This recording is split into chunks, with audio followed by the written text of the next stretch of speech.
A Lágrima de Vidro, capítulo 19.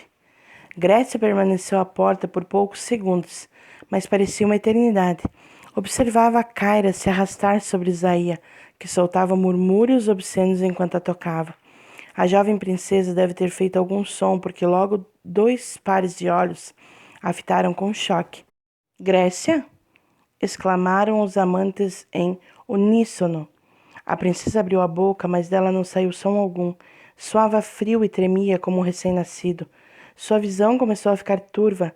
Desconfiava que a qualquer instante despertaria, percebendo que tudo se tratava apenas de um sonho ruim após ter dormido de barriga cheia.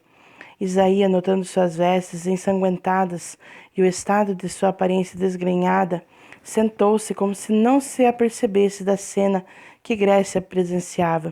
O que aconteceu, Grécia? Não houve resposta. Ela nem sequer parecia estar escutando. Parecia ter esquecido como juntar sílabas para formar as palavras.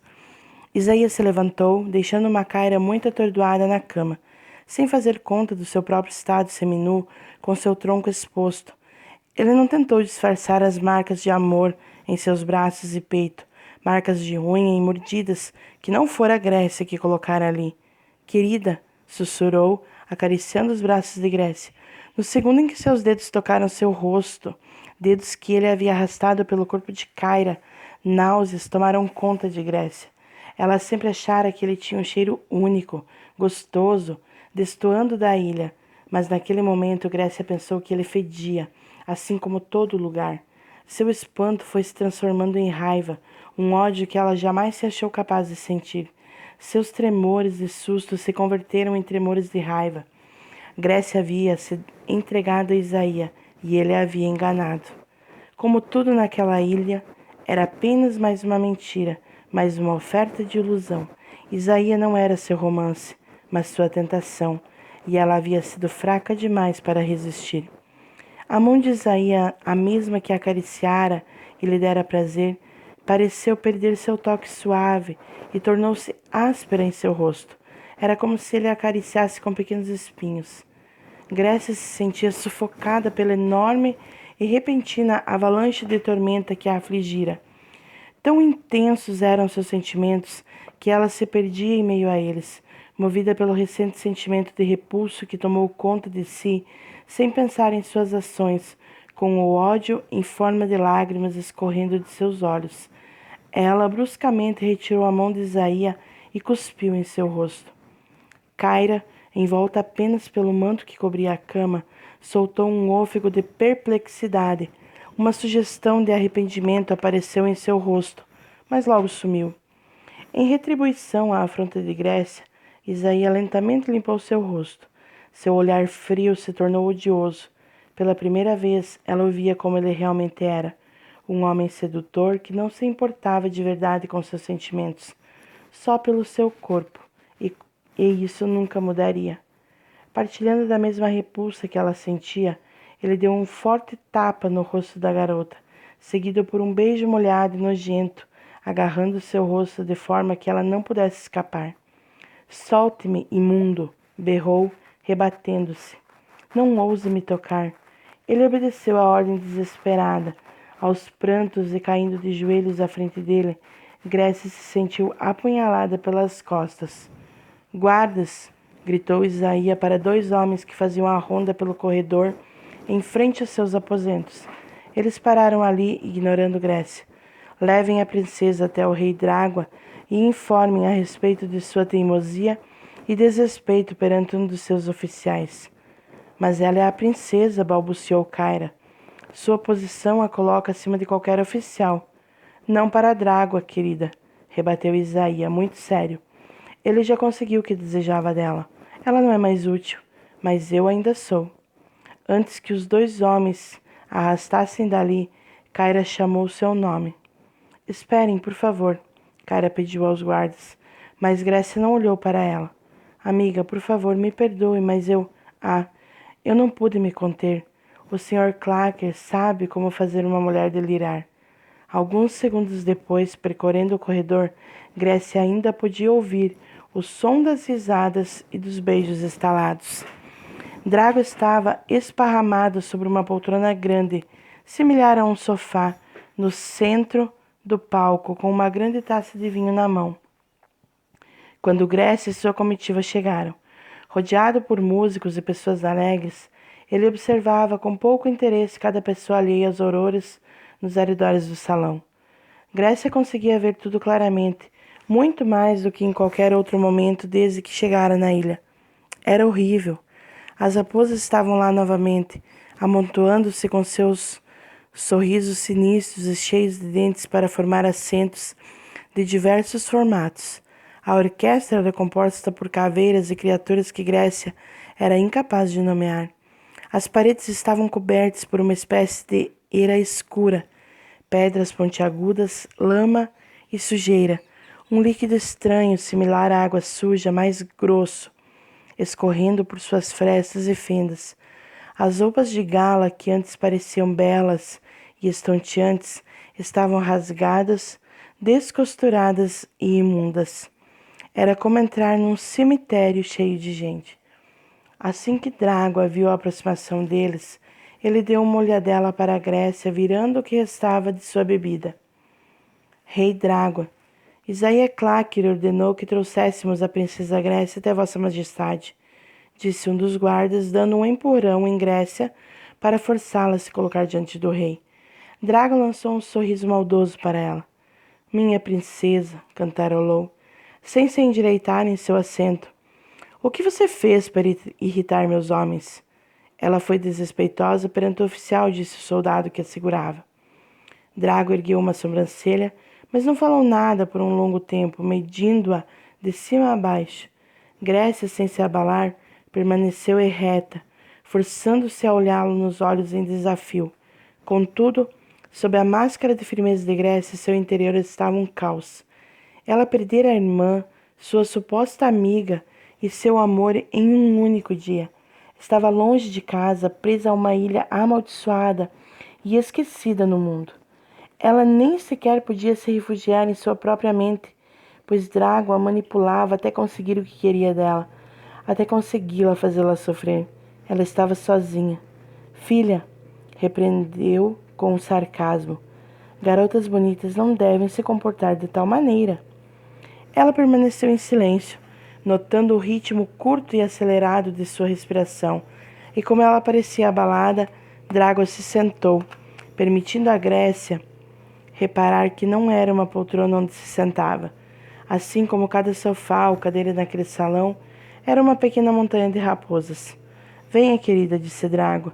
Abrace seu pai. Ele não soava amoroso. Sua fala não era um pedido, mas uma ordem. Sua voz transbordava o grito de suas segundas intenções. Grécia não sabia quais elas eram, mas sabia que estavam ali. Ela sentia a cutucada em sua mente que lhe dizia que Drago tentava manipulá-la novamente. E foi isso que deu forças para ela recuar e se opor ao homem que a aprisionara.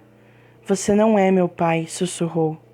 Suas emoções a tinham enfraquecido, mas ela se recusou a se encolher quando ele entrecerrou os olhos. O que disse? Eu disse que você não é meu pai. A agitação de Draco chamou a atenção de todos que festejavam, os quais, com seus olhos cobertos por escamas, viam somente uma princesa com vestes limpas e um rei de um palácio luxuoso. Mas Grécia conhecia a imundície daquele ser e a podridão do seu castelo de mentiras. Você não é meu pai, gritou Grécia em alto e bom som, pronunciando palavra por palavra, e nunca será.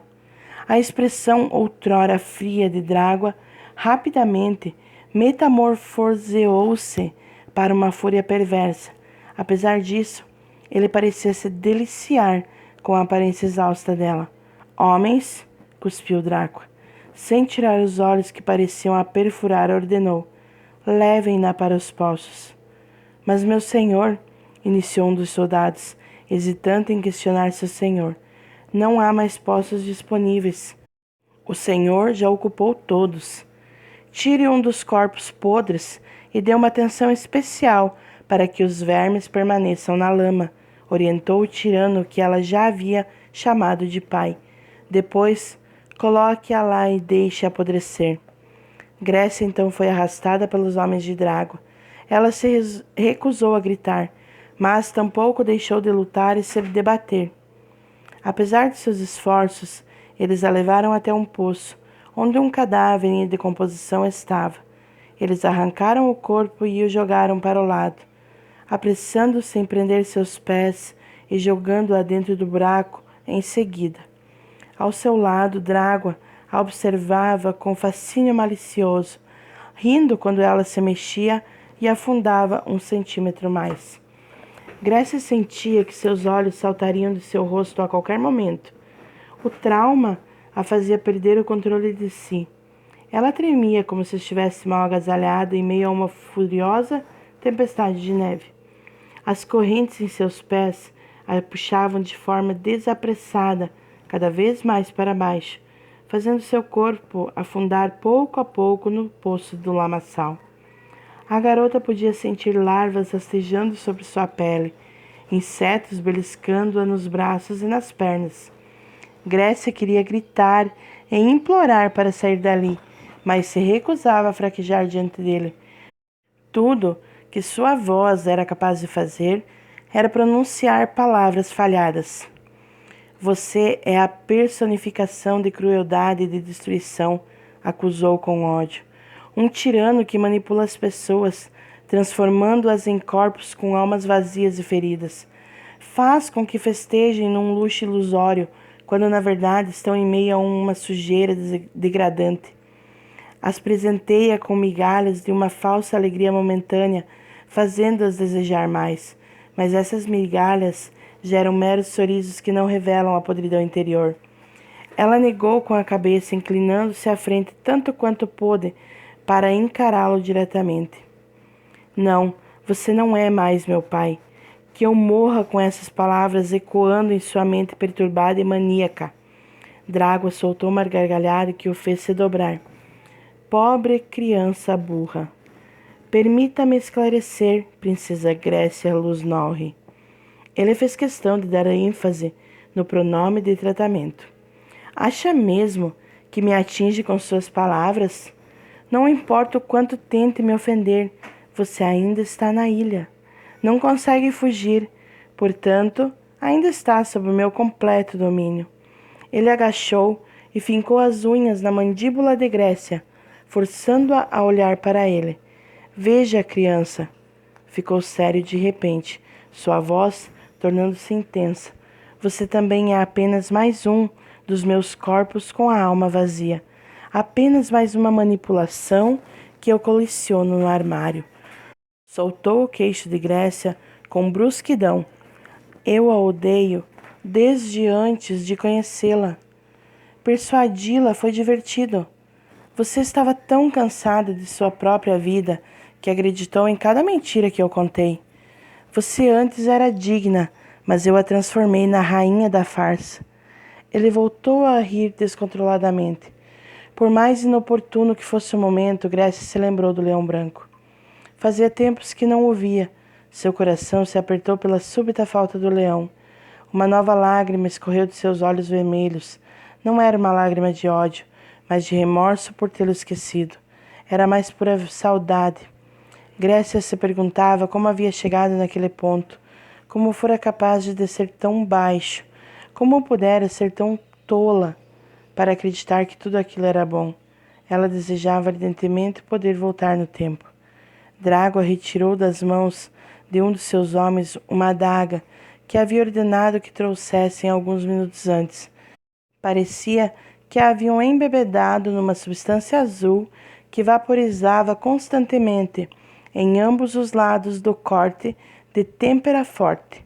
Estava envenenada. Presa, suja, a lama incomodava seus ferimentos que ainda cicatrizavam. Seu corpo doía, seu coração havia chegado ao seu máximo. Mas nada disso importaria mais, porque Drágua a mataria. Ansiava fortemente que desfrutasse um pouco mais do seu martírio, disse Drágua enquanto assistia a leve fumaça azul vaporizar do objeto em suas mãos. Mas Já que quis acelerar o processo, que seja uma morte dolorosa.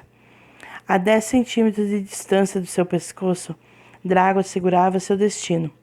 Longe dali, as pessoas com escamas nos olhos festejavam.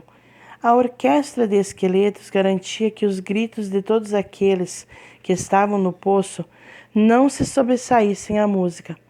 Os homens de Drágua e centenas de raposas formavam um populoso círculo ao redor do poço. O som de algazara aumentava. As raposas misturavam suas malditas risadas aos gritos sedentos por sangue, cuspidos da boca de cada soldado. 7 centímetros. O barulho era ensurdecedor. Grécia não sabia dizer se aquele som terrível em seus ouvidos era externo ou se era o seu próprio desespero ensurdecendo-a por dentro. 5 centímetros. Balançando a cabeça para afastar a sensação, ela viu Calistro e Minos, parado perto da construção. Ele a encarava e chorava. 2 centímetros. Houve silêncio. O único som audível para a Grécia era o som de sua própria respiração lenta e fraca, acompanhando as batidas do seu coração. Foi como se o tempo de repente congelasse. De forma subitânea, ela lembrou-se do garotinho de cabelos encaracolados que conhecera em sua primeira alucinação. Desejou ser uma criança novamente. Desejou o gozo de conversar com ele. O leão branco surgiu em seus pensamentos outra vez, como uma onda de dor. A vergonha de suas alucinações e o medo de a julgarem como louca fez com que se calasse. Jamais havia mencionado o leão branco a ninguém. Talvez fosse mesmo louca. Se ela não o tivesse afastado, o leão branco talvez estivesse ali, impedindo-a de perder a esperança de um mundo melhor. Só lhe restavam mais 2 segundos de vida, e por mais que fosse apenas fruto de sua imaginação, segundos antes de morrer, ela resolveu fazer algo pelo único que não a havia abandonado na vida. O barulho estridente voltou. Os gritos eram insuportáveis. Se Grécia estivesse com os olhos abertos, poderia sentir os olhares a atravessando. Era hora de ser um pouco louca, decidiu. Reunindo toda a energia que foi capaz de encontrar, Grécia fez todas as suas veias pularem, quando juntamente com cada músculo de seu corpo gritou: Leão!